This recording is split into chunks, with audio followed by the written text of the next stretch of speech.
Oh boy, everybody, welcome back. It is 1:02 a.m. on Tuesday, January 21st, right? Today's the 21st?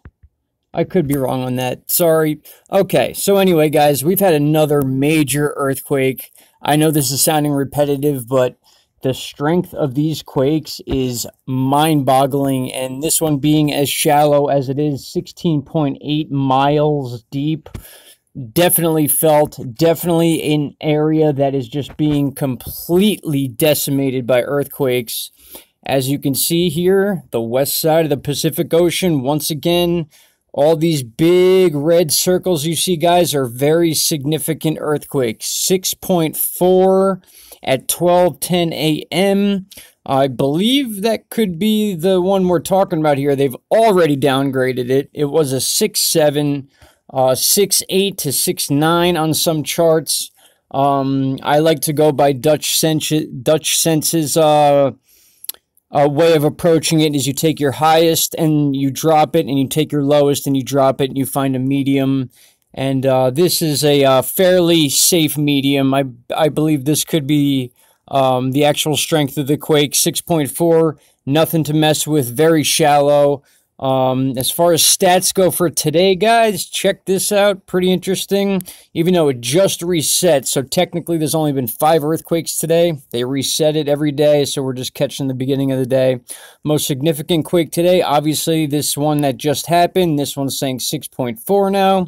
So you can almost see, like, every time you look at it, they downgraded a little bit to, maybe mess with the averages, but nothing bigger than this 6.7, which was definitely a 7.0 quake in central Chile we just experienced. We talked about that. Just a lot of action going on in the Ring of Fire, guys. And I know I keep repeating myself, but you know what?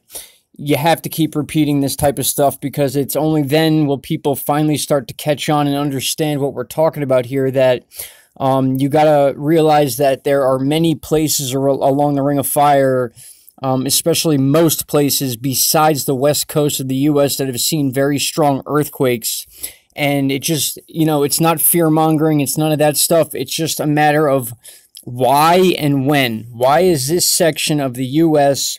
always avoiding, at least in the last 200 to 300 years, major earthquakes, and everything else around it has just been being completely rocked? It just makes you think. It's like, is it a matter of time? Is it going to come from the Papua New Guinea area across the ocean as a possible tsunami? Is this going to be something that comes out of Alaska? We just don't know. But unfortunately, it's one of those things where you got to think in the mindset of when it's going to happen as opposed to if it's going to happen. And again, I hate to play fearmonger. That is not why I'm here. I'm just here to relay information and keep you guys up to date. But that is the reality of the situation. So, all right, guys, with that said, here you have it. The latest earthquake, 6.4, downgraded from a 6.7. Sumba region, Indonesia, depth of 16.8 miles in depth. Very shallow. I'm sure it was felt. I doubt there's any real news on it quite yet. Any updates as far as damage and or things of that nature, I will be back to report on it, guys. That's all I can say. 5 hours, earthquake, magnitude 6, hits Indonesia.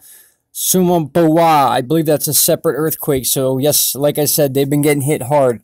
All right, guys, that's enough for tonight. Have a great night. Be safe. Stay warm. It is brutal outside in the Northeast especially, and then obviously along the Midwest too. So stay safe, everybody. Take care. We'll talk to you tomorrow. Bye-bye.